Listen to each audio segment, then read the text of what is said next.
graduate level. And then I want to highlight and congratulate the Jones School of Business at Rice University. They got the #1 rating at the graduate level, so plus for the city of Houston. Having said that, I'll take whatever questions y'all have. Mayor, I'm working on a story in the mayor's race. Just wanted to ask you about clarifying your current position on the I-45 expansion plan. Is your view that you support it, but the current form needs some adjustments and dialogue? We said all along that I know planning the fund helped to facilitate the comment phase. So there were a number of meetings that were held from segment 3, 2, and 1. So those comments have been collected, and there were hundreds of comments that were received from people. TxDOT is reviewing those. They're sharing those comments with us as well. And so the goal is to take every possible step to make it better, to improve it, to make sure that it is a project that's a highly credible project, that is transformational, that minimizes, well, not just minimize, significantly reduce the risk of flooding. That's important. That it's connecting neighborhoods. That's important. That the footprint is not too big, as what I've said already, is that the current footprint I view is too big, especially as it relates to segments 2 and 1, and 1 in particular.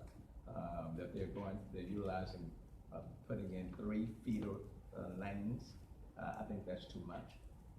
So I have said to TxDOT that they need to reduce the footprint. That we need to minimize the taking of people's property, whether it's businesses or residential property, and especially, for example, the type of impact it could have on a neighborhood like Independent Heights. And what do you say to altogether who say that just narrowing it is not enough because simply adding more lanes only improves dependency on traffic, on cars? Yeah. Well, I can't speak to it. If you're just opposed to it, regardless of what the impact it would be, then that's just your view. But as it relates to #1, it can be a transformational project. That's #1. You're talking about a project that estimated cost about $7.5 billion, and those are dollars that will be spent in the city of Houston on a transportation transit mobility project.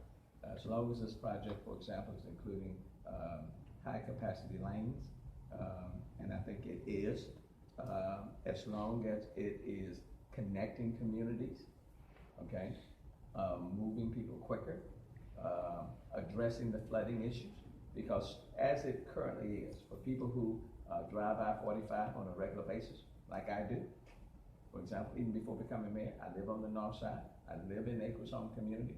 I-45 as it currently exists can create has significant flooding issues. Those who remember Project Imelda, it turned into a lake on I-45, right there at I-45 in North Main.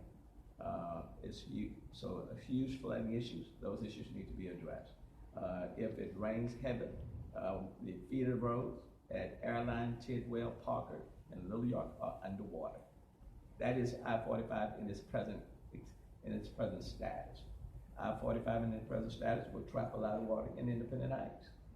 So regardless of, let's say if you remove TxDOT from the project that we're talking about, I-45 in its present configuration has significant flooding issues right now and transportation issues right now. So if I-45 can be designed and constructed in such a way that it significantly mitigates the risk of flooding, that's a plus. If it connects communities, that's a plus. The Pierce elevator, if it remains up, and you can turn that into like a high-rise park, like in New York, where you're creating more green space, that's a plus. And if I-45 can be designed and constructed in such a fashion that really the freeway disappears and you have more green space, more park space, then that's a tremendous plus, where it mitigates the risk of flooding, reduces greenhouse gases, is positive from an environmental point of view, then those are big pluses. And then you have $7.5 billion that will be spent within the city of Houston for transportation, transit, and mobility. I mean, if those things can be achieved, then that's a plus. That's a huge plus for the city of Houston. So it is still very much a work in progress. just to say no, just for the sake of saying no, is not in the best interest of the people in the city of Houston. Students needed for eligibility for the Harvey Relief Program. Oh, the liens, yeah, that's, we're removing liens on properties that are valued at $80,000 or less. That will help to speed up the harbor recovery, the repair program, and reconstruction. And so it will mirror, pretty much it will mirror the state requirements. So we're removing liens.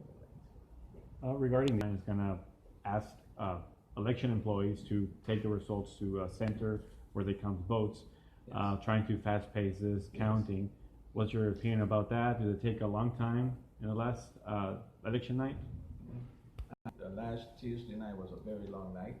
Anything that can help to streamline the process to get quicker results for everybody, I think would be very much appreciated. So whatever methods, steps that they can put in place to streamline it so that you can get results on the same day that people vote would be a big plus.